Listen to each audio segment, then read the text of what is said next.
Hello and welcome to SikhMemories.com. My name is Sahedser and today we have a very special guest today. I am joined with Dr. Manmohan Singh Atwal, Vice Chancellor at Eternal Universities at Akal Academies at Barusat.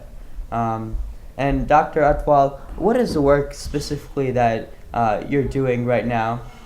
Well, I have been here in the United States since 1959. I worked here in many universities and in industry. I went back and Babaji gave me the assignment to establish a university in Himachal Pradesh in India. Private education, private higher education is a new phenomenon in India. Just like here, Ivy League universities were started 300 years ago. Now India is getting into that mode right now, and we have established the first Sikh private university in India in 2008, and I have been working there as a vice chancellor ever since. We have established 6 undergraduate colleges, including College of Engineering, College of Nursing, College of Teachers Training, College of Divine Music and Spiritualism, Arts and Sciences, Economics, etc.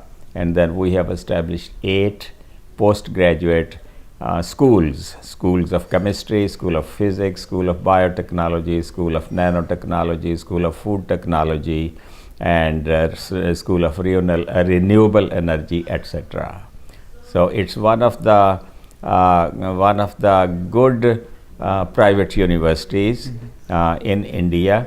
We are getting very good students, and we are getting very good results out of our students. In first batch of our engineering student, we scored all 16 top positions. Really? in that part of the country, and got all 4 gold medals in engineering. Wow.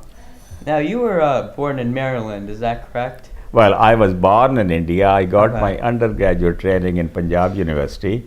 Then I came to this country in 1959. Okay. And after finishing my PhD at University of Illinois, I did postdoctoral work at Berkeley, and then I did postdoctoral work at Columbia University and Johns Hopkins. Mm-hmm. And I have worked in pharmaceutical industries like Squibb, Bristol Myers, and I have done social established social organizations like Volunteers of America, and I have established 2-3 other private universities in North America. Mm-hmm.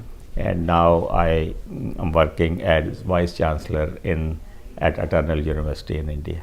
So how does someone with that background translate to this field? Because you're telling me, I think, that you had an executive business degree at Columbia. Yes, I even though I was trained as a scientist, actually medicinal chemist, mm-hmm. and I worked in the industry to develop new drugs.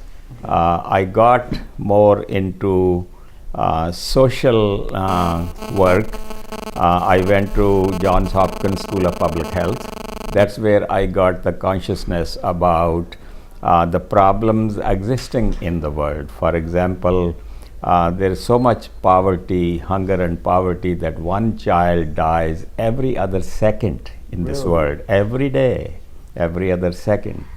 And it's such a huge problem that half the people sleep hungry at night in the world. So we have a lot of social problems, which diverted my attention from a pure scientist or pure business administrator into working for social organizations like Kalgidar Trust, mm-hmm. At Barusat. So this is entirely different activity for me. I worked first 35-40 years of my life into scientific field and in corporate world, and now I am doing more towards how to improve the plight of the people in the world. For example, Barusat is very good in women empowerment programs. They have established a woman empowerment. They bring the girls from the rural areas, give them free education, bachelor's, master's degree, and even provide them jobs in their own school systems in the Akal academies.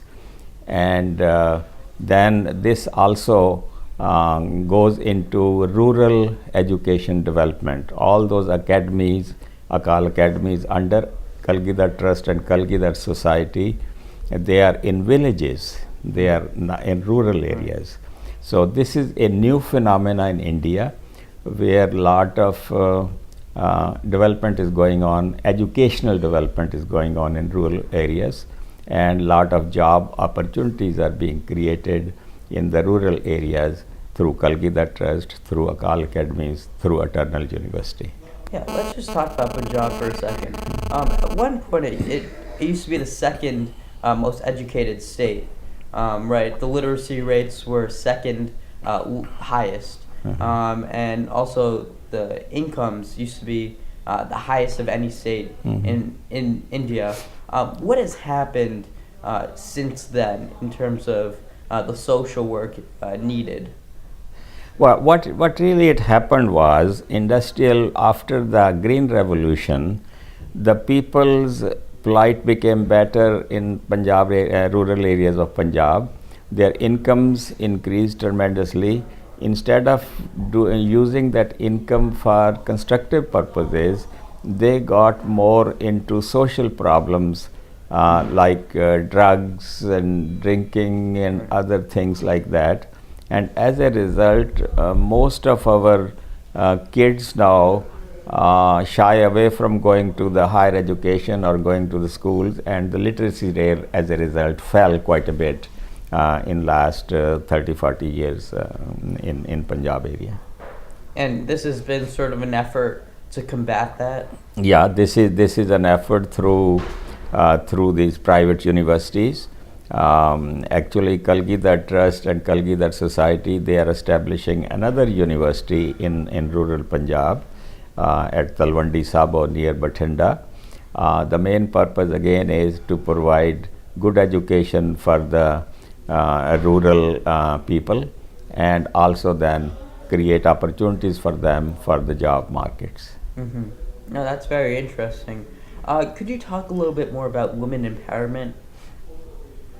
Yes, women, as you know, women have been discriminated in job markets. They have been discriminated in education, higher education. There are very few employers who would hire the woman in India. To combat all that, first of all, the literacy rate of women is much lower than the men. Number two, the jobs opportunities for women are much less than for men.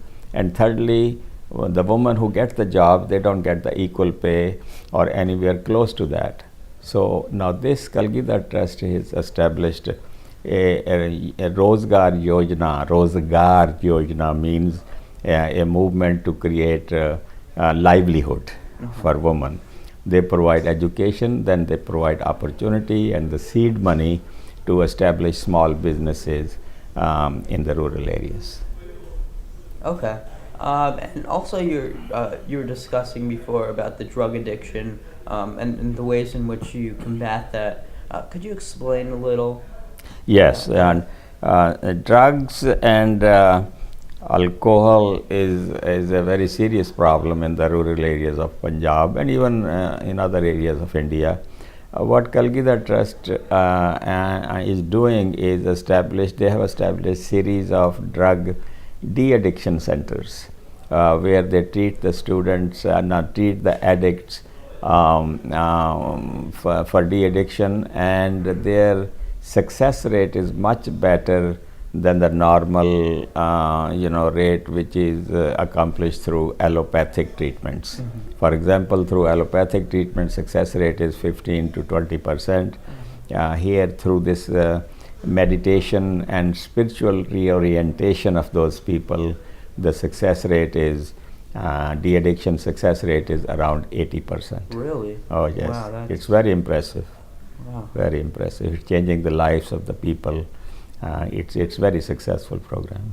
And would you say that those two groups are really the main sort of problems socially in Punjab? Well, this is so. These are social problems, but other thing is there's a lot of lack of opportunities in Punjab. For example, in job markets, even though new universities, new polytechnics are coming up, but our faculty, we don't get the good faculty there to train these students, and when they get the jobs, they are trained, they have difficulty to find the jobs. Now in our university we have industry academic collaborations. We train the students according to what the needs of the industry are, so that they can find the jobs in the industry once they finish their college or university education. So let's just move to your educational program, because it's very esteemed, of course. You guys take people of different backgrounds, whether they're orphans or they need training for jobs. Could you explain a little bit more about your program? Well, yes, we at undergraduate level we provide training in arts and sciences, in teachers training. Girls can do their degree and become teachers, boys as well as girls, they can become teachers in the school system. And then in technology we train the students in engineering, computer science, electronics, the most modern IT training we provide, and then we try to help them get into the proper industry in the job market. Mm-hmm. And how would you say the success rate is amongst the students? Well, the good students, the above average students, or like top 20-30% students, they get good jobs. There are India is going through industrial revolution, also IT revolution, so to say. Lot of jobs from abroad are coming there, and they need the trained people. So the top 1/3 of the class, graduating class, finds very good job. Then next 20-30% of the students find average jobs, but we are still finding difficulty in placing the bottom 30% of the students, whether they are engineers or they are economists or any other field, or even in sciences. Mm-hmm. Now you have over 130 schools. Is that correct? Yes, that organization has 130 academies, they call it, and they are at various stages of development. I think more than 20 are now +2. We have reached the +2 level. Then another 30-40 or close to 50 are up to the 8th standard, and then the remaining are in the developmental stage. And they are all in the rural areas, and they provide opportunity for the rural population so that they can get the good education, value-based education. Value-based education means regular education plus training in spirituality, to be a good human being, how to become a good citizen, good responsible citizen in the country. Now, would you say that was part of the vision when Baru Sahib was created? This was the part of the vision of Sant Atar Sanji Maharaj, who was a great visionary of 20th century. He was so well revered in India that when Hindu University's College of Education was established, or actually rather when the main university was established, Banaras Hindu University is an outstanding university in India.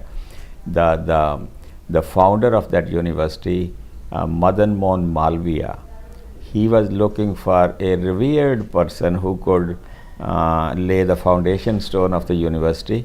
So based on the advice of his advisors, he identified Sant Atar Sanji Maharaj, the most revered living person in India then. And what he did was, he requested Sanji not through telephone or through letter. He went to the nearest railway station, got off the railway station, took off his shoes, and walked 22 miles to reach the village where Sant Atar Singh Ji Maharaj lived. Wow. And he went there and personally requested him that would you be kind enough to lay the foundation stone of the university. And Sant Atar Singh Ji Maharaj agreed. Sant Atar Singh Ji Maharaj was a great visionary, and he was he was the supporter of good education, actually value-based education. After Sanji Maharaj, then Sant Teja Singh Ji Maharaj became the education, value-based education person. Actually, Sant Atar Singh Ji Maharaj sent Sant Teja Singh Ji Maharaj abroad, and Sant Teja Singh Ji studied at Cambridge, then at Columbia University Teachers Training College, and then he got the degree at Harvard. Okay. And he went back, and then he started teaching this various students. So he was the main force behind these Akal academies, the Eternal University and the Akal University. And the first one was founded in 1986, is that correct? Yes, the first academy was started in 1986 by Baba Iqbal Singh Ji, who was the sevak of Sant Teja Singh Ji Maharaj. And after retirement, Babaji started the first academy with 5 students, and that academy has multiplied into 130 academies, and there are more than 60,000 students in that network of academies. Now, could you tell us a little bit about the vision moving forward? Well, the Babaji, what the whole, from Sant Atar Singh Ji Maharaj through Sant Teja Singh Ji Maharaj through Babaji, the vision is that the problems of modern society cannot be solved through regular education. Education means you are teaching alphabet of anything in science or engineering or social sciences. Until and unless you add human values to the education, that's called value-based education. So that's the crux, the mission behind this whole movement, value-based education. All these academies provide value-based education. Even the Eternal University, we have special approach towards value-based education. Our College of Divine Music and Spiritualism has established an orchestra, all-string orchestra, which sings in original hymns of Guru Granth Sahib in original ragas, the way it was sung by the gurus or by the founder, by the Sikh gurus. You talk about Sikhism and how that plays a role in Buddha Sahib. Are there other people from different religions? Yes. Actually, Sikh religion is basically a universal religion. It's an interfaith concept. At Buddha Sahib, in academies, we have students studying who belong to Islam, and a lot of students who belong to Hinduism and Buddhism. Of course, there are Sikh students. Similarly, at Eternal University, majority of the students are non-Sikhs actually, Hindus and others. Actually, it's a very secular concept of education, where anybody can get education, good education. Now, you talk about the change in Punjab that has occurred through this. Could you talk a little bit more about what specifically you've tried to accomplish? Well, Punjab is actually, the whole India is going through education revolution, through industrial revolution, especially higher education revolution. At the moment, India has 600 universities, including government as well as private universities. A few years ago, there were only 200 universities. So 400 new universities, mostly private universities, sprung up. Just like Ivy League universities started in this country, in America, 300 years ago. Now, they have a plan, Indian government has a plan to establish 1600 universities within the next 20 years. Now, it's such a huge amount of education revolution taking place, and Punjab is part of it. For example, in Punjab, previously there were only few universities run by the government only, and now Punjab has 8 private universities. And the place where Eternal University, where Badu Sahib is, it's the next state, which is called Himachal Pradesh in the north. We have 16 private universities. It's a small state, and it's about 10 million population. And out of the 16 universities, most of them are for-profit universities, but ours, Eternal University, is a non-profit institution. Our main objective is to provide high-quality education relevant to the present job market. We try to have collaborations with the industry so that when graduates they finish, they can find the appropriate jobs in the market. Now, previously the approach was different by the universities. They will create students, graduates in arts and sciences without any objective in mind, because this was the hangover from the British rule. And now, with our own development going on, India going through industrial revolution, our universities have to be more relevant to the job market. It's our effort to establish whatever the discipline or the course or the degree program we have, it has to have relevance to the present job market. So as a result of all this approach, a lot of good things are happening. Industry is being developed, our students are trained and find jobs, and India is going through education and industrial revolution, which took place in this country a couple of centuries ago. So I think India has a very good future. It has a good trained people. The only thing is we have to create more opportunities for them for job market. You talk about how Badu Sahib has changed people, their way of lives. Could you talk about how that translates to maybe their family or their community? How they empower that change? Yes. First of all, it's a government's report that wherever the academy is established, 30-mile radius of that place, students and the populations, the crime rate has gone down, the drug problem and the alcohol liquor problem has gone down. People have changed their ways of living, their moral values have improved. So if this network of Akal academies spread as it is spread through the rural areas, it will have lot of social impact on the population. The value system of the population will change. They will have the peace, as the Sant Atar Sanji and Sant Sanji Maharaj said, that this is the only way to develop permanent peace in the world, through value-based education. I think Akal academies, Eternal University and the future Akal University, they will all have the same mission to establish, to produce graduates, the citizens who will have high moral values, they will be responsible citizens, and through their influence, I think the area will change into more of peaceful coexistence and have constructive outlook to life, rather than going through the degradation process of the society. Mm-hmm. And besides Punjab, what other states have you impacted?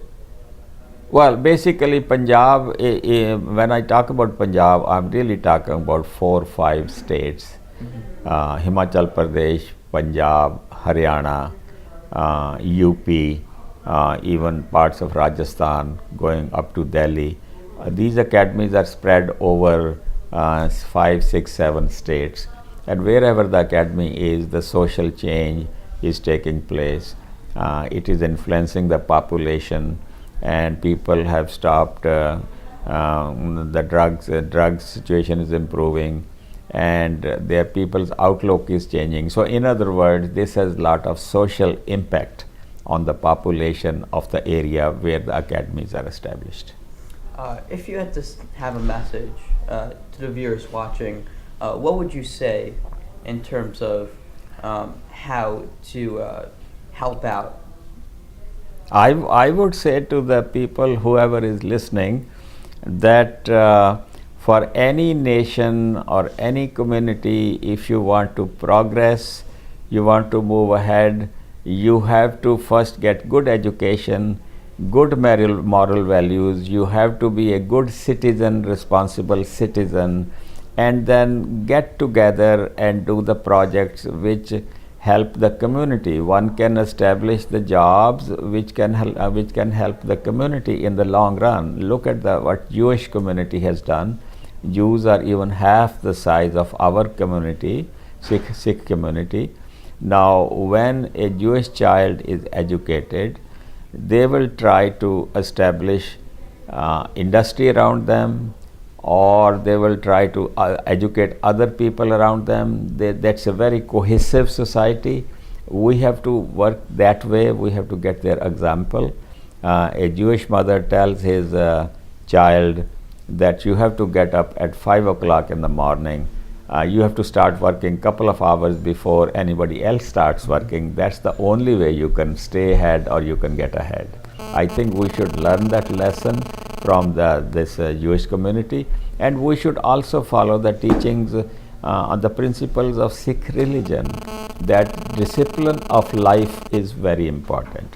You have to get up and do your prayers and have the discipline of life in terms of keeping yourself healthy, and have a healthy body, healthy mind will create a good atmosphere around you. And try to get the best form of education whatever you can, and create the jobs for the society. Don't expect that government is going to give you the job or somebody else. You have to create your own jobs. You have to be entrepreneur.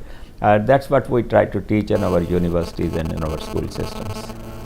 You can create your own job. You can change the world yourself. You can create your own communities, own industrial centers. Right. Dr. Atwal, thank you so much for very coming on good, today. very good, great. You're doing good job.